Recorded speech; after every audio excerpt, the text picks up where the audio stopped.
ಮುದ್ದೆ ಬೆಣ್ಣೆ ಇದ್ದಂಗೆ ಇರುತ್ತೆ, ತಿಂದು ನೋಡ್ರೆ ಗೊತ್ತಾಗುತ್ತೆ. ಸೊ ಇದು mutton korma 199 combo, mutton combo ಅಂತ. ಇದು 2 ಪೀಸ್ ಮಟನ್ ಕುರ್ಮಾ ಬರುತ್ತೆ, 1 ಪೀಸ್ ಕೈಮಾ ಬರುತ್ತೆ, 2 ಪೀಸ್ ತಲೆ ಮಾಂಸ ಬರುತ್ತೆ, 1 ಮುದ್ದೆ, 1 ಮೊಟ್ಟೆ ಆಫ್ ರೈಸ್ ಬರುತ್ತೆ. ಬಟ್ 99 ರೂಪೀಸ್ ಆಫರಲ್ಲಿ ಕೊಡ್ತಾ ಇದ್ದೀವಿ. ಇದೇ ಬಿರಿಯಾನಿ ಬೇರೆ ಕಡೆಗೆ ಹೋಗಿ 150, 160, 200 ರೂಪಾಯಿ ಗಂಟ ಕೊಡ್ತಿರ್ತಾರೆ ಜನ. 2 ಕಾಂಬೋ 198 ಬಿರಿಯಾನಿ ಪ್ಲಸ್ ಕಬಾಬ್ 2 ಬರುತ್ತೆ. 198. ಸಂತೋಷ್ ಕುಮಾರ್ ಅಂತ ನಮ್ಮ ಹೆಸರು. ನಮ್ಮದು ಇಲ್ಲಿ ನ್ಯೂ ಬರ್ಜರಿ ಬಾಟ್ ಅಂತ ಹೋಟೆಲ್, ಇಲ್ಲಿ ಕೊಟ್ಟಿಗೆಪಾಳ್ಯ ಔಟರ್ ರಿಂಗ್ ರೋಡಲ್ಲಿದೆ. ಬಿಡಿಯಾ ಕಂಪ್ಲೆಕ್ಸಿಂದ ಟುವರ್ಡ್ಸು ಕೊಟ್ಟಿಗೆಪಾಳ್ಯ ಸಿಗ್ನಲ್ ಕಡೆಗೆ ಬರುತ್ತಾ ಲೆಫ್ಟ್ ಹ್ಯಾಂಡ್ ಸೈಡಲ್ಲಿದೆ. Sir thank you. First of all ನಿಮ್ಮ ಹಳ್ಳಿ ಟಿ ವಿಯವರಿಗೆ ನಮ್ಮ ಕಡೆಯಿಂದ ಧನ್ಯವಾದ ಹೇಳ್ತೀವಿ. ನಮ್ಮಂಥ ಒಂದು ಹೋಟೆಲ್ನ ಗುರುತಿಸಿ, ಚಿಕ್ಕ ಹೋಟೆಲ್ನ ಗುರುತಿಸಿ ಒಂದು ವಿಡಿಯೋ ಮಾಡೋಕ್ಕೆ ಬಂದಿರ. Thank you so much. ನಮ್ಮಲ್ಲಿ ನಾಟಿ ಸ್ಟೈಲ್ ಎಲ್ಲ ಥರ ಐಟಮ್ ಸಿಗುತ್ತೆ. ತಲೆ ಮಾಂಸ, ಬೋಟಿ, keema, mutton korma, mutton masala, chilli chicken, chicken fry, kebab, lollipop, ತಲೆ ಮಾಂಸ ಎಲ್ಲ ಸಿಗುತ್ತೆ. ಎಲ್ಲ ಥರ ಐಟಮ್ಗಳು ಸಿಗುತ್ತೆ ನಮಗೆ. ಮತ್ತು ಎಕ್ಸ್ಟ್ರಾ ಇವಾಗ ಆ್ಯಡ್ ಆಗಿದೆ, ತಂದೂರಿ ಆ್ಯಡ್ ಆಗಿದೆ, ರೋಟಿ ಆ್ಯಡ್ ಆಗಿದೆ, ಮತ್ತು ಎಲ್ಲ ಚೈನೀಸ್ ಐಟಮ್ ಎಲ್ಲ ನಮ್ಮ ಹತ್ರ ಇದೆ ಸರ್. ಈಗ ಮಾಡಿ ತೋರಿಸ್ತೀವಿ ಸರ್. ಇದು ನಾವೇ ತಯಾರು ಮಾಡಿರೋದು, ನಮ್ಮ ಸದಿತವಾಗಿ ನಾವೇ ಮಾಡೋದು. ರೆಡಿಮೇಡ್ ಯಾವುದೂ ನಾವು ಯೂಸ್ ಮಾಡಲ್ಲ. ಇಲ್ಲೇನಿದೆ ಪೆಪ್ಪರಿಂದ ಹಿಡಿದು, ಖಾರದ ಪುಡಿಯಿಂದ ಹಿಡಿದು, ಧನಿಯಾ ಪುಡಿ, ಮಟನ್ ಮಸಾಲ, ಚಿಕನ್ ಮಸಾಲ ನಾವೇ ಹುರಿದು ನಾವೇ ಮಾಡೋದು. ಆಯಿತಾ? ನೀವು ರೆಡಿಮೇಡ್ ತಂದ್ರೂ ಇಷ್ಟು ಸ್ಪೂನ್ ಹಾಕಬೇಕು ಅಂತ ಹೇಳ್ತೀನಿ, ಅಷ್ಟೇ ನೀವು ಹಾಕೋಬೇಕು. ಜಾಸ್ತಿ ಹಾಕಿದ್ರೂ ಚೆನ್ನಾಗಿರಲ್ಲ, ಕಮ್ಮಿ ಹಾಕಿದ್ರೂ ಚೆನ್ನಾಗಿರಲ್ಲ. ಎಷ್ಟು ಹಾಕ್ತೀವೋ ಅಷ್ಟೇ ಹಾಕೋಬೇಕು. ಇದು ಚಿಕನ್ ಮಸಾಲ ಒಂದು 5ರಿಂದ 6 ಸ್ಪೂನು. ಯಾಕೆಂದರೆ ನಾವು ಹಾಕಿರೋದು ಜಾಸ್ತಿ ಚಿಕನು, ಗ್ರೇವಿ ನಮಗೆ ಜಾಸ್ತಿ ಬೇಕು. ಅದಕ್ಕೋಸ್ಕರ ನಾವು ಮನೇಲಿ ಏನು ಮಾಡ್ತೀವಿ, ಮಸಾಲ ಜಾಸ್ತಿ ಹಾಕೋತೀವಿ ನಾವೀಗ. ನಿಮ್ಮ ಮನೇಲಿ ಎಷ್ಟು kg ಮಾಡ್ತೀರಾ ಅಷ್ಟಕ್ಕೆ ಮಾತ್ರ ನೀವು ಮಸಾಲ ಹಾಕೊಳ್ರಿ. ನೋಡಿ, ಒಂದು 6 ಸ್ಪೂನು ಚಿಕನ್ನು. ಇದು ಗರಂ ಮಸಾಲ, ಇದಕ್ಕೆ ನಾವೇ ರೆಡಿ ಮಾಡ್ಕೊಂಡಿರೋದು. 1ರಿಂದ 4ರಿಂದ 3 ಸ್ಪೂನು. ನಮಗೆ 3 ಸ್ಪೂನ್ ಹಾಕತ್ತೀವಿ. ನಿಮ್ಮ ಮನೇಲಿ ಎಷ್ಟು ಮಾಡ್ಕೊತೀರಿ ಅಷ್ಟು ಹಾಕೊಳ್ರಿ. ಧನಿಯಾ ಪುಡಿ ಒಂದು 5 ಸ್ಪೂನು. ಯಾಕೆಂದರೆ ಇದಕ್ಕೆ ನಾವು ಕೆಮಿಕಲ್ ಏನು ಹಾಕಿಲ್ಲ, ನಾವೇ ಸತತ ಅರಿಶಿನ ಪುಡಿ, ಧನಿಯಾ ಹಾಕಿ ಹುರಿದು ನಾವೇ ಮಾಡಿರೋದು. ಖಾರದ ಪುಡಿ ನಿಮಗೆ ಎಷ್ಟು ಸ್ಪೈಸಿ ಬೇಕೋ ಅಷ್ಟೇ ನಾವು 2 ಸ್ಪೂನ್ ಹಾಕ್ತೀವಿ. ಯಾಕೆಂದರೆ ನಾವು ಪೆಪ್ಪರ್ ಪೌಡ್ರ್ ಜಾಸ್ತಿ ಯೂಸ್ ಮಾಡ್ತೀವಿ. ಇದು ನಾವೇ ರುಬ್ಕೊಂಡ್ರೆ ಪೆಪ್ಪರ್ ಪೌಡ್ರು. ಬೇರೆ ಕಡೆ ರುಬ್ಕೊಂಡ್ರೆ ವೈಟ್ ಬರುತ್ತೆ, ನಮ್ಮದು ಬ್ಲ್ಯಾಕ್ ಇದೆ. ನಾವೇ ರೆಡಿಮೇಡ್ ನಾವೇ ರುಬ್ಕೊಳ್ಳೋದು. ಅದೊಂದು 3 ಸ್ಪೂನು. ಇದು ನಮಗೆ ತಂದೂರಿ ಮಸಾಲ ಅಂತ ನಾವು ಇದೊಂದು ಮಾತ್ರ ಯೂಸ್ ಮಾಡ್ತೀವಿ ಅಷ್ಟೇ, ಬಿಟ್ಟರೆ ನಾವು ಬೇರೆ ಕೆಮಿಕಲ್ ಯಾವುದೇ ಅಲ್ಲಿ ಯೂಸ್ ಮಾಡಲ್ಲ. ಇದೊಂದು 4 ಸ್ಪೂನ್. ಯಾಕೆಂದರೆ ಟೇಸ್ಟ್ ನಮಗೆ ಚೆನ್ನಾಗಿ ಬರುತ್ತೆ. ಇದು ನಾವು ಕ್ವಾಲಿಟಿನೇ ತರೋದು, ಯಾವುದೋ ಲೋಕಲ್ ತರೋಲ್ಲ. 4 ಸ್ಪೂನ್ ಹಾಕೊಂಡಿದ್ದೀವಿ. ಇಷ್ಟೇ ಅದಕ್ಕೆ ಬೇಕಾಗಿರೋ ಪದಾರ್ಥ ಮಸಾಲೆ. ಅದಾದ ಲಾಸ್ಟಲ್ಲಿ ಕಸ್ತೂರಿ ಮೆಂತ್ಯ ಒಂದು ಬೇಕಾಗುತ್ತೆ, ಅದು ನಾನು ಲಾಸ್ಟಲ್ಲಿ ತೋರಿಸ್ತೀನಿ ನಿಮ್ಗೆ ಹೆಂಗೆ ಅಂತ. ಈ ತಿರಿ ಚಿಕನು ಎಣ್ಣೆ ಬಿಡಬೇಕು. ಎಣ್ಣೆ ಬಿಟ್ಟಿದೆ ಅಂದರೆ ಬೆಂದದೆ ಅಂತ ಅಲ್ಲಿಗೆ. ನೋಡಿ, ಚಿಕನ್ ಈ ತಿರಿ ಎಣ್ಣೆ ಬಿಟ್ಟ ಮೇಲೆ ಈ ತಿರಿ ಮಸಾಲೆ ಎಲ್ಲ ಬೆಂದದೆ ಇರೋದ್ಮೇಲೆ ಈ ತಿರಿ ನಾವು ರೆಡಿ ಮಾಡಿ ಈ ತಿರಿ ರೆಡಿ ಮಾಡ್ಕೊಂಡಿರ್ತೀವಲ್ಲ ಆ ಮಸಾಲನ ಅದಕ್ಕೆ ಹಾಕಬೇಕು. ಅದಕ್ಕೆ ಹಾಕಿ ನೋಡಿ, ಇಷ್ಟೇ. ನಾವು ಸಿಂಪಲ್ಲು, ನಾವು ಮನೇಲಿ ರುಬ್ಬೋದು ಅವೆಲ್ಲ ನಾವು ಮಾಡಲ್ಲ. ಅದು ಹಾಕಿ ಇದು ಮಾಡಿ ನೋಡಿ, ಸಿಂಪಲ್ಲಾಗಿ ಮಾಡೋ ಮನೇಲಿ ಜಲ್ದಿ ಮಾಡೋವಂಥದ್ದು. ಯಾರು ಫಂಕ್ಷನ್ ಬಂದು ಜಲ್ದಿ ಬಂದುಬಿಟ್ರು ಅಂದವ್ರಿಗೆ ಪಟ್ಟಂತ ಮಾಡ್ಕೊಳ್ಳೋಕ್ಕೆ ತುಂಬ ಈಜಿ. ಈ ತಿರಿ ಕಲರ್ ಬರಬೇಕದು, ಯಾಕೆಂದರೆ ನಾವು ಹಾಕೋದು ಮನೆ ಬ್ಯಾಡಿಗೆ ಮೆಣಸಿನ್ಕಾಯಿ ಅಲ್ವಾ, ಈ ತಿರಿ ಕಲರ್ ಬರ್ತದೆ. ಅದಾದಮೇಲೆ ಕಸ್ತೂರಿ ಮೆಂತ್ಯ ಒಂದು ಸ್ವಲ್ಪ ಲೈಟಾಗೆ, ಜಾಸ್ತಿನೂ ಹಾಕಬಾರ್ದು, ಯಾಕೆಂದರೆ ಸ್ಮೆಲ್ ಚೆನ್ನಾಗಿ ಬರಲಿ ಅಂತ. ಅದು ಟೇಸ್ಟ್ ಚೆನ್ನಾಗಿರ್ತದೆ. ಲಾಸ್ಟಲ್ಲಿ ಎಲ್ಲ ಆದಮೇಲೆ ನಾವು ಸ್ವಲ್ಪ ಕಾನ್ಫ್ಲೋರ್ ಹಾಕ್ತೀವಿ. ಯಾಕೆಂದರೆ ಚಪಾತಿ, ಪರೋಟ ಏನೇ ತಿನ್ನೋಕ್ಕೂ ಅದು ಸ್ವಲ್ಪ ಗಟ್ಟಿಯಾಗಿರ್ಬೇಕು ಗ್ರೇವಿ. ಜನ ಗಟ್ಟಿ ಕೇಳ್ತಾರೆ, ಅದಕ್ಕೋಸ್ಕರ ಸ್ವಲ್ಪ ನಾವು ನೋಡಿರಿ ಒಂದು ಸ್ವಲ್ಪ ನಿಮ್ಗೆ ಎಷ್ಟು ಬೇಕು ಅಷ್ಟೇ, ಜಾಸ್ತಿನೂ ಹಾಕ್ಬಾರ್ದು. ಜಾಸ್ತಿ ಹಾಕಿ ತುಂಬ ಗಟ್ಟಿಯಾಗಿ ಹೋಗ್ತದೆ. ನೋಡಿ ಸಾಕು, ಸ್ವಲ್ಪ ಅದು ತೆಳ್ಳಗಿರಲಿ, ಗಟ್ಟಿನೂ ಮಾಡ್ಕೊಂಬಾರ್ದದ. ನೋಡಿರಿ, ಇಷ್ಟು ಮಾಡ್ಕೊಂಡ್ಮೇಲೆ ನಮಗೆ ಮುದ್ದೆಗೂ ಹೋಯ್ತದೆ, ಚಪಾತಿಗೂ ಹೋಯ್ತದೆ, ಪರೋಟ, ನೀವೇನು ಬೇಕಾದ್ರೂ ಬಿರಿಯಾನಿ, ವೈಟ್ ರೈಸು ಯಾರು ಬೇಕಾದ್ರೂ ತಿನ್ಬೋದು. ಜಾಸ್ತಿನೂ ಬೇಡ, ಸ್ವಲ್ಪ ನಿಮ್ಗೆ ಎಷ್ಟು ಬೇಕು ಅಷ್ಟು. ನಿಮ್ಮ ಮನೇಲಾದರೆ ಬೇಕಾದ್ರೆ ಬೆಣ್ಣೆ ಹಾಕೊಂಡ್ರೆ ಬೆಣ್ಣೆ ಹಾಕೊಬೋದು. ನಾವು ನಮ್ಮ ಕೈಲಿ ಯಾಕೆಂದ್ರೆ ನಂದಿನಿ ತುಪ್ಪನೇ ನಾವು ಯೂಸ್ ಮಾಡೋದು. ನೋಡಿರಿ, ಒಂದು ಸ್ವಲ್ಪ ಲೈಟಲ್ಲಿ ಲಾಸ್ಟಲ್ಲಿ ಹಾಕ್ತೀವಿ. ಅಲ್ಲಿ ಫೇಮಸ್ ಚಿಕನ್ ಫ್ರೈ ರೆಡಿ ಆಯಿತು. ನೋಡಿರಿ, ಇಷ್ಟೇ. ನೋಡಿ ಎಷ್ಟು ಈಸಿ, ಎಷ್ಟು ಜಲ್ದಿ ಮಾಡ್ಬೋದು ಅಂದರೆ ಅಷ್ಟು ಈಸಿ. ನೋಡ್ಕೊಳ್ಳಿ, ಮಾಡ್ಕೊಳ್ಳಿ, ತಿನ್ಕೊಳ್ಳಿ. ಸರ್, ಅಕ್ಕಿ ತೊಳ್ಕೊಂಡು 10 ನಿಮಿಷ ನೆನೆ ಹಾಕಿದ ಅಕ್ಕಿ ಇದು. ಈಗ ಇದನ್ನು ಜಾಲಿಸ್ಬಿಟ್ಟು ಅಕ್ಕಿನ ಹಾಕ್ತಾಯಿದ್ದೀವಿ. ಅದು ಬೇಯ್ತಿರೋ ಮಸಾಲೆಗೆ, ನೀರಿಗೆ ಹಾಕ್ತಾಯಿದ್ದೀವಿ.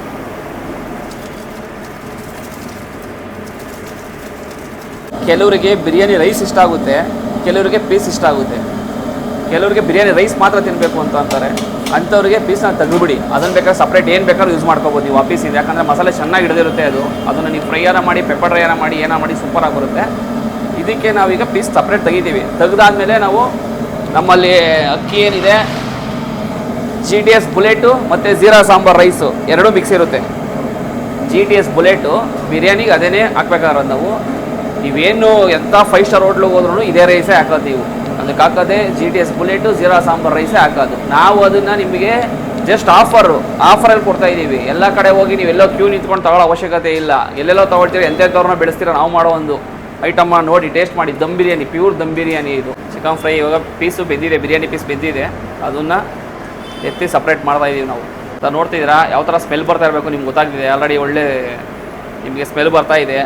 ಜನ ಅಂತಾರೆ ಬಿರಿಯಾನಿ ಪೀಸ್ ಹಾಕಿದ್ರೆ ಮಾತ್ರ ಬಿರಿಯಾನಿ ಅಂದ್ಕೊಳ್ತಾರೆ. ಹಂಗಲ್ಲ, ಆಲ್ರೆಡಿ ಚಿಕನ್ದು ನೀರೆಲ್ಲ ಅದ್ರಲ್ಲಿ ಸೇರಿರುತ್ತೆ, ಮಸಾಲೆ ಟೋಟಲ್ ಇರುತ್ತೆ. ಇದು ಬೆಂದಿರೋ ಪೀಸ್ ಅಷ್ಟೇ. ಇವಾಗ ನೀವೇನು ಸಪ್ರೇಟ್ ತೊಗೊಳ್ತೀರಾ ಅದು.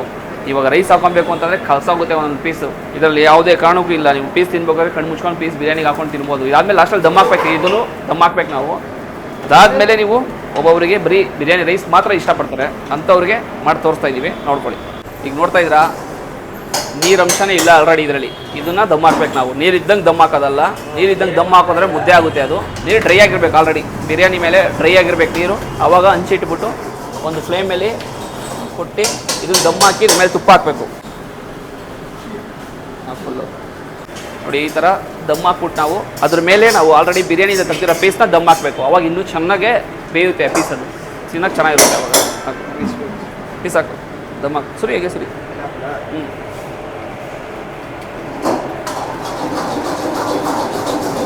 ಆ ಪೀಸ್ ಮೇಲೆ ಸ್ವಲ್ಪ ತುಪ್ಪ. ಸೊ ಈ ಥರ ಮುಚ್ಚಳ ತೊಗೊಂಡು ದಮ್ ಮೇಲೆ ಹಾಕಾದ್ಮೇಲೆ ಮುಚ್ಚಳ ಮುಚ್ಚಿ ಇದರ ಮೇಲೆ ವೆಯ್ಟ್ ಇಡಬೇಕು ನಾವು. ಈ ಥರ ಅದ್ರ ಮೇಲೆ ವೆಯ್ಟ್ ಇಟ್ಟು 10 ರಿಂದ 15 ನಿಮಿಷ ಅದನ್ನು ಬಿಡಬೇಕು. ಬೇಗ ದಮ್ ತೊಗೊಳಕ್ಕೆ, ಫ್ಲೇಮ್ ತೊಗೊಳಕ್ಕೆ 10 ರಿಂದ 15 ನಿಮಿಷ ಅದು ಹಾಗೆ ಬಿಡಬೇಕು. ಸರ್ ಬಿರಿಯಾನಿ ರೆಡಿ ಇದೆ. ಈಗ ದಮ್ಮಿಂದ ತೆಗಿತಾ ಇದ್ದೀವಿ, ನೋಡ್ಕೋಬೋದು. ನೋಡ್ತಾ ಇದ್ದೀರಾ ಈಗ ದಮ್ಮಾಗಿದೆ, ತೆಗಿತಾ ಇದ್ದೀವಿ.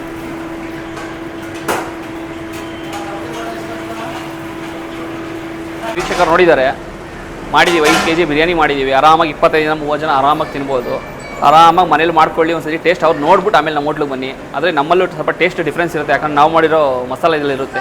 ಮತ್ತು ಈ ಬಿರಿಯಾನಿ ಬಂದ್ಬಿಟ್ಟು ನಿಮ್ಗೆ ಒಂದು ಬಿರಿಯಾನಿ ಬಂದ್ಬಿಟ್ಟು 99 ರೂಪೀಸ್ ಆಫರಲ್ಲಿ ಕೊಡ್ತಾ ಇದ್ದೀವಿ. ಇದೇ ಬಿರಿಯಾನಿ ಬೇರೆ ಕಡೆಗೆ ಹೋಗಿ 150, 160, 200 ರೂಪಾಯಿ ಗಂಟ ಕೊಟ್ಟು ತಿಂತಾರೆ ಜನ. ನಾವು 99 ರೂಪೀಸ್ಗೆ ಕೊಡ್ತಾ ಇದ್ದೀವಿ. ಬಂದು ಒಂದ್ಸರಿ ಟೇಸ್ಟ್ ಮಾಡಲಿ. ಟೇಸ್ಟ್ ಚೆನ್ನಾಗಿಲ್ಲ ಅಂತ ರಿಟರ್ನ್ ಕೊಟ್ಟೋಗ್ಲಿ, ನಮಗೇನು ಬೇಜಾರಿಲ್ಲ. ನಮ್ಮಂಥ ಮಿಡಲ್ ಕ್ಲಾಸ್ ಅವ್ರಿಗೆ ಒಂದು ಆಸೆ ಇರುತ್ತೆ, ನಾವು ಬರ್ತಡೇ ಆಗಿ ಮಾಡ್ಕೋಬೇಕು, ಸಣ್ಣ ಪುಟ್ಟ ಫಂಕ್ಷನ್ ಆಗಿ ಮಾಡ್ಕೋಬೇಕು ಅಂತ. ಅಂಥವ್ರಿಗೆ ನಾನು ನಮ್ಮಂಥ ಮಿಡಲ್ ಕ್ಲಾಸ್ ಅವ್ರಿಗೆ ಹೇಳ್ತಾ ಇರೋದು, ಈ ಹಾಲನ್ನ ಫ್ರೀಯಾಗಿ ಕೊಡ್ತಾ ಇದ್ದೀವಿ ನಾವು. ಯಾವುದೇ ಥರ ಚಾರ್ಜ್ ಮಾಡಲ್ಲ ಹಾಲ್ಗೆ. ಬಟ್ ನಮ್ಗೊಂದು ಫುಡ್ ಆರ್ಡ್ರ್ ಕೊಟ್ಟರೆ ಸಾಕು. ಇದು ನಮ್ಮ ಕೆಳಗಡೆ ಫುಡ್ ಇರುತ್ತೆ, ಮತ್ತು ಕೆಳಗಡೆ ಫುಡ್ಗೆ ಇರುತ್ತೆ. ಇದು ಸಪ್ರೇಟು ಗಾರ್ಡನ್ ಟೈಪ್. ಇದು ಪಾರ್ಟಿಗೆ ಅಂತಲೇ ಮಾಡಿದ್ದೀವಿ. ಆರಾಮಾಗಿ ಪಾರ್ಟಿ ಮಾಡ್ಕೊಂಡು ಹೋಗ್ಬೋದು. ಯಾವುದೇ ಫ್ಯಾಮಿಲಿ ಬರ್ಬೋದು, ಯಾವುದೇ ಫ್ರೆಂಡ್ಸ್ ಬರ್ಬೋದು, ಯಾರೇ ಬಂದರೂ ಬರ್ತಡೇ ಪಾರ್ಟಿ ಮಾಡ್ಕೊಂಡು ಆರಾಮಾಗಿ ಹೋಗ್ಬೋದು. ನಮ್ಗೆ ಜಸ್ಟ್ ಒಂದು ಫುಡ್ ಆರ್ಡ್ರ್ ಕೊಟ್ಟರೆ ಸಾಕು. ಟೋಟಲು 60 ಜನ ಕೂತ್ಕೋಬೋದು. ಇಲ್ಲಿ 60 ಜನ ಕೂತ್ಕೊಳ್ಳೋ ಹಾಲು ಕೊಡ್ತೀವಿ. ಸರ್ ನಮ್ಮಲ್ಲಿ ಈಗ ಒಂದು 2 kg ಕೈಮಾ ತಗೊಂಡಿದ್ದೀವಿ ನಾವು.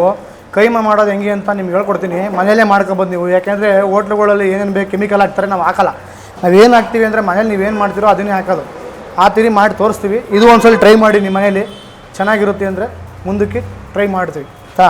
ನೋಡಿರಿ, ನಾವು ಜಾಸ್ತಿ ಕಡ್ಲೆಟ್ ಹಾಕಲ್ಲ. ಇದು 2 kg ಕೈಮಾ ಇದೆ. ಒಂದೇ ಬೋಲ್ ಕಡ್ಲೆಟ್ ಹಾಕೋದು ನಾವು. ಒಂದು ಹಿಡಿಯಷ್ಟು ಕೊತ್ತಂಬರಿ ಪುದೀನ, ಯಾಕೆಂದರೆ ಜಾಸ್ತಿನೂ ಹಾಕ್ಬಾರ್ದು. ಒಂದು ಹಿಡಿಯಷ್ಟು. ನಾವು ಇಷ್ಟೇ ಸಿಂಪಲ್ಲು. ನಾವು ಜಾಸ್ತಿ ಮಸಾಲೆನೂ ಯೂಸ್ ಮಾಡೋದೇ ಇಲ್ಲ. ಯಾಕೆಂದರೆ ತಿನ್ನುವಾಗ ಅವ್ರಿಗೆ ಜನಗಳಿಗೆ ಬೇಜಾರಾಗಬಾರ್ದು, ಮಸಾಲೆ ಜಾಸ್ತಿ ಇದೆ, ಮಟನ್ ಇಲ್ಲ ಅಂತ. ಇದರಲ್ಲಿ ಯಾಕೆ ನೀವು ತಿಂತಾಯಿದ್ರೆ ಬರೀ ಮಟನೇ ಸಿಗಬೇಕು, ಉರ್ಗಡ್ಡೆ ಸಿಗಬಾರ್ದು. ಅದಕ್ಕೋಸ್ಕರನೇ ಕಮ್ಮಿ ಹಾಕಿರೋದು. ನೋಡಿ, ನಮ್ಮಲ್ಲಿ ಏನು ಫೆನ್ಸಲ್ ಅಂದರೆ ಶುಂಠಿ ಬೆಳ್ಳುಳ್ಳಿ ಮಾತ್ರ ಹಾಕ್ತೀವಿ ಅಷ್ಟೇ. ಶುಂಠಿ ನಾವು ಯೂಸ್ ಮಾಡಲ್ಲ. ಬೆಳ್ಳುಳ್ಳಿ ನೋಡಿ ಇತ್ರಿ, ಯಾಕೆ ಬೆಳ್ಳುಳ್ಳಿ ಬಾಯಿಗೆ ಸಿಗಬೇಕು, ಫ್ಲೇವರು, ಬೆಳ್ಳುಳ್ಳಿ ಫ್ಲೇವರು. ಅದಕ್ಕೆ ನಾವು ಬೆಳ್ಳುಳ್ಳಿ ಇತ್ರಿ ನುಚ್ಚು ಮಾಡ್ತೀವಿ. ನೋಡಿ, ಒಂದು 2 ಸ್ಪೂನಷ್ಟು ಧನಿಯಾ ಪುಡಿ,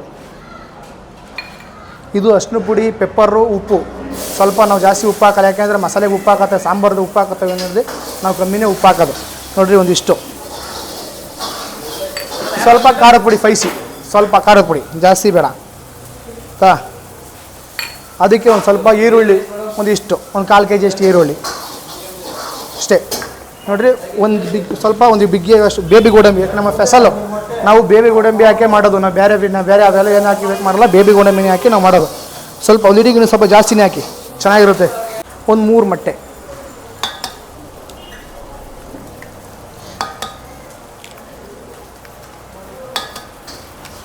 ಇಷ್ಟೇ. ನಾವು ಬೇರೆ ಕಾಯಿಯಲ್ಲಿ ಏನಿಯಲ್ಲಿ ನಾವು ಏನೂ ಹಾಕಲ್ಲ, ಇಷ್ಟೇ ಹಾಕೋದು. ನೋಡಿ, ಆರಾಮಾಗಿ ಮಿಕ್ಸ್ ಮಾಡಿ, ಮಿಕ್ಸಲ್ಲಿ ರುಬ್ಕೊಳ್ಳಿ, ಉಂಡೆ ಕಟ್ಟಿ ಸಾಂಬಾರೊಳಗೆ ಮಾಡ್ಕೊಳ್ಳಿ. ಜನಗಳು ತಿನ್ನೋಕ್ಕೆ ಬೇಜಾರಾಗಬಾರ್ದು, ಬರೀ ಕಡ್ಲೆಟ್ ಕೊಟ್ಟೋಗಲ್ಲಪ್ಪ ಕಾಸು ಕೊಟ್ಬಿಟ್ಟು ಅಂತ. ಬರೀ ಮಟನ್ ಸಿಗ್ಬೇಕು ಬಾಯಿಗೆ ಅವ್ರಿಗೆ. ನೋಡಿ, ಇಷ್ಟೇ. ಮುದ್ದೆ, ರೈಸು, ಚಪಾತಿ, ರೋಟಿ ಎಲ್ಲಕ್ಕೂ ಯೂಸ್ ಆಯ್ತದೆ. ಇದು ಕೈಮಾ ಉಂಡೆ, ಕೈಮಾ ಗೊಜ್ಜು ಆಯ್ತದೆ. ಕೈಮಾ ಗೊಜ್ಜು ಮಾಡ್ಬೋದು. ಚೆನ್ನಾಗಿರುತ್ತೆ ಕೈಮಾ ಗೊಜ್ಜು ಮಾಡಿದ್ರೆ. ಇದರಲ್ಲಿ ಕೈಮಾ ವಡೆ ಮಾಡ್ಬೋದು ನೋಡಿರಿ. ನಾವು ಕಲಿಸಿದ್ದೀವಿ ಇದರಲ್ಲಿ, ಬರೀ ಮಟನ್ ಕಾಣಬೇಕು ನೋಡಿ. ಇದರಲ್ಲಿ ನಾವು ತಿರ್ಗಾ ಉರ್ಗಡ್ಲೆ ನಾವು ಹಾಕಿಲ್ಲ, ಇಷ್ಟೇ. ಇದು ಬಿಟ್ಟರೆ ನಿಮ್ಮ ಮುಂದೆಲೇ ಮಾಡೋದು. 19 rupees ದಮ್ ಬಿರಿಯಾನಿ ಎಲ್ಲೂ ಕೊಡಲ್ಲ ಸರ್. ಬೇರೆ ಬೇರೆ ಕೊಡ್ಬೋದು, ಬಟ್ ನಾವು ಆ ಥರ ಕ್ವಾಲಿಟಿ ಅಲ್ಲ. ದಮ್ ಬಿರಿಯಾನಿ, ಪ್ಯೂರ್ ದಮ್ ಬಿರಿಯಾನಿ. ಬಂದು ನೀವು ಟೇಸ್ಟ್ ಹೇಗಿದೆ ಅಂತ ನೋಡ್ಬಿಟ್ಟು ಹೇಳ್ಬೋದು. ನೀವೆಲ್ಲೆಲ್ಲೋ ಹೋಗ್ತೀರಾ ಬೆಳಗಿನ ಜಾವ 4 ಗಂಟೆ ತಿನ್ನೋಕ್ಕೆ, ಆ 4 ಗಂಟೆಗೆ ಮಾತ್ರ ತಿನ್ನಬೇಕು. 1 hour 2 hour ಬಿಟ್ಟರೆ ಅದು ಬಿರಿಯಾನಿ ಅನ್ಸ್ಕೊಳ್ಳಲ್ಲ. ಬಟ್ ನಮ್ದು ಹಂಗಲ್ಲ ಸರ್, ನಾವು ಮಾಡಿ ತೋರಿಸ್ತೀವಿ ಇದನ್ನು. ಈ ಬಿರಿಯಾನಿ ಮನೇಲೂ ಮಾಡ್ಕೊಳ್ಳಿ ಬೇಕಾರೆ ನಿಮ್ಮ ವೀಕ್ಷಕರು. ಬೆಳಗ್ಗೆ ಮಾಡಿದ್ರೆ ಸಂಜೆ ಗಂಟೆ ಏನು ಟೇಸ್ಟ್ ಇರುತ್ತೋ ಅದೇ ಟೇಸ್ಟಲ್ಲೇ ಇರುತ್ತೆ ಬಿರಿಯಾನಿ. ಆ ಥರ ಮಾಡಿ ನಾವು ಕೊಡ್ತೀವಿ ನಿಮ್ಮ ಬಿರಿಯಾನಿ ಒಂದೇ ಅಂತಲ್ಲ ಹೇಳ್ತಿರೋದು ನಾವು. ತಲೆ ಮಾಂಸ ಆಗಲಿ, ಬೋಟಿ ಆಗಲಿ, ಕೈಮಾ ಆಗಲಿ, ಮಟನ್ ಕುರ್ಮಾ ಆಗಲಿ, ಮಟನ್ ಫ್ರೈ ಆಗಲಿ, ತಂದೂರಿ, ಪ್ರತಿಯೊಂದು ಫ್ರೆಶ್ ಐಟಮ್ ನಾವು ಕೊಡ್ತೀವಿ. ಕಸ್ಟಮರ್ಗೆ ಇಷ್ಟ ಆಗೋಂಥ ಐಟಮ್ ನಾವು ಕೊಡ್ತೀವಿ. ಬಂದು ಒಂದ್ಸತಿ ವಿಸಿಟ್ ಕೊಟ್ಟು ನೋಡಿ ಹೇಳ್ಬೋದು ಸರ್. ಸ್ವಿಗ್ಗಿ ಝೊಮ್ಯಾಟೊ ಇದೆ, ಬಟ್ ನಾವು ಅದಕ್ಕೆ ಜಾಸ್ತಿ ಪ್ರಿಫರೆನ್ಸ್ ಕೊಡೋಕ್ಕೋಗಲ್ಲ ಸರ್. ಯಾಕಂದರೆ ನಮ್ಮಲ್ಲೇ ನಮ್ಮದೇ ವೆಹಿಕಲ್ಸ್ ಇದೆ, ನಮ್ಮ ಹುಡುಗರನ್ನೇ ಡೆಲಿವರಿ ಕೊಡ್ತೀವಿ. ಸರೌಂಡಿಂಗ್ ಒಂದು 3-4 kilometers ವೇರಿಯೇಷನಲ್ಲಿ ಏನಿತ್ತು ಅಂದರೆ ನಾವೇ ಫ್ರೀಯಾಗಿ ಹೋಮ್ ಡೆಲಿವರಿ ಕೊಡ್ತೀವಿ. ಏನು ಮೆನು ಕಾರ್ಡಲ್ಲಿ ಇರುತ್ತೋ ಆ ಥರ.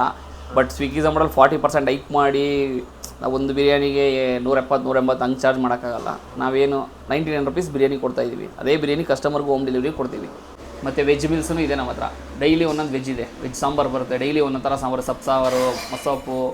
ಹಳ್ಳಿ ಕಡೆ ಯಾವ ಥರ ಬೇಳೆ ಸಾಂಬಾರು ಆ ಥರ ಸಿಗುತ್ತೋ ನಮ್ಮಲ್ಲಿ ಡೈಲಿ ಒಂಥರ ವೆಜ್ ಮೀಲ್ಸು ಕೂಡ ಸಿಗುತ್ತೆ ನಮ್ಮಲ್ಲಿ. ಫೇಮಸ್ಸು ಮಟನ್ ಐಟಮಲ್ಲಿ ಬಂದು ತಲೆ ಮಾಂಸ ಆಗ್ಬೋದು, ಕೈಮಾ ಆಗ್ಬೋದು, ಬೋಟಿ ಆಗ್ಬೋದು, ಮಟನ್ ಕುರ್ಮಾ ಫೇಮಸ್ ಇದೆ ಸರ್. ತುಂಬ ಮೂವಿಂಗ್ ಇದೆ. ಮತ್ತು ಚಿಕನಲ್ಲಿ chicken fry, chicken pepper dry, ಮತ್ತು ಲೆಮನ್ ಚಿಕನ್ನು, ಪುದೀನ ಚಿಕನ್ನು, ಆ ಥರ ತುಂಬ ವೆರೈಟೀಸ್ ಇದೆ. ಮತ್ತು ತಂದೂರಿ ಅಂತೂ ತುಂಬ ಚೆನ್ನಾಗಿ ಕ್ಲಿಕ್ ಆಗಿದೆ, ಚೆನ್ನಾಗಿದೆ. ಯಾಕಂತಂದರೆ ನಮ್ಮ ತಂದೂರಿ ಸ್ಟಾರ್ಟ್ ಮಾಡಿಲ್ಲ, ಇವಾಗ ಸ್ಟಾರ್ಟ್ ಮಾಡಿದ್ದೀವಿ. ತುಂಬ ರೆಸ್ಪಾನ್ಸ್ ಚೆನ್ನಾಗಿದೆ, ಕಸ್ಟಮರ್ಸ್ ಚೆನ್ನಾಗಿದೆ. ನೀವೇ ನೋಡಿದ್ರೆ ಯಾವಾಗಲಿಂದ ಕಸ್ಟಮರ್ಸು ಆ ಥರ ರೆಸ್ಪಾನ್ಸ್ ಚೆನ್ನಾಗಿದೆ. ಆದರೂ ನಿಮ್ಮ ವೀಕ್ಷಕರು ತುಂಬ ಸಬ್ಸ್ಕ್ರೈಬ್ ಇದ್ದಾರೆ. ಅವರೆಲ್ಲ ಸುಮ್ಮನೆ ಒಂದು ವಿಸಿಟ್ ಕೊಟ್ಟು ಚೆನ್ನಾಗಿದೆ ಅಂತ ಹೇಳಿ, ಚೆನ್ನಾಗಿಲ್ಲ ಅಂದರೆ ಚೆನ್ನಾಗಿಲ್ಲ ಅಂತ ಹೇಳಿ. ನಮ್ಮಂಥ ಬಡವ್ರ ಹೋಟ್ಲನ್ನು ಬೆಳೆಸಲಿ. ಸ್ವಲ್ಪ ಕನ್ನಡಿಗರೇ ಸಪೋರ್ಟ್ ಮಾಡಬೇಕು ಸರ್. ನಮ್ಮ hotel timings morning 11:30 night 1 o'clock ಗಂಟೆ ಇರುತ್ತೆ ಸರ್. ನೈಟ್ 1 o'clock ಗಂಟೆ ಬರುತ್ತೆ. ನಾವು ಯಾವುದೇ ಥರ ನೈಟ್ ಚಾರ್ಜಸ್ ಅಂತ ಏನೂ ಮಾಡಲ್ಲ. ನಮ್ಮದು ಕುಷ್ಕಾ 50 rupees ಅಷ್ಟೇ. ನೈಟ್ 1 ಗಂಟೆ ಬಂದು ಕುಷ್ಕಾ 50 rupees ಇರುತ್ತೆ ಸರ್. ನಮ್ಮದು ಕೊಟ್ಟಿಗೆಪಾಳ್ಯ ಲೊಕೇಶನ್ನು ಬಂದು near lorry stand. Kottigepalya lorry stand ಅಂತ ಹೇಳಿದ್ರೆ ಯಾರು ಬೇಕಾದ್ರೂ ತೋರಿಸ್ತಾರೆ. BDA ಕಾಂಪ್ಲೆಕ್ಸ್ ಇದೆ. ಟುವರ್ಡ್ಸ್ ಕೊಟ್ಟಿಗೆಪಾಳ್ಯ ಸಿಗ್ನಲ್ ಕಡೆ ಬರ್ತಾರೆ. ಲೆಫ್ಟ್ ಹ್ಯಾಂಡ್ ಸೈಡ್ ನ್ಯೂ ಬರ್ಜರಿ ಬಾರೋಟ ಅಂತ ಇದೆ. ನಮಗೆ ಪಕ್ಕದಲ್ಲಿ ಒಂದು ಟ್ರಿನಿಟಿ ಶೋರೂಮ್ ಇದೆ, ಮಾರುತಿ ಕಾರ್ ಈ ಶೋರೂಮ್ ಇದೆ. ಅದ್ರ ಪಕ್ಕದಲ್ಲೇ ಇದೆ ಸರ್. ನಮ್ಮದು ಮೇನ್ ರೋಡಲ್ಲೇ ಇದೆ. ನೀವೆಲ್ಲೂ ಸಂಧಿ ಏನಿಲ್ಲ, ಮೇನ್ ರೋಡಲ್ಲೇ ನ್ಯೂ ಬರ್ಜರಿ ಬಾರೋಟ ಅಂತ ಹೋಟೆಲ್ ಸರ್.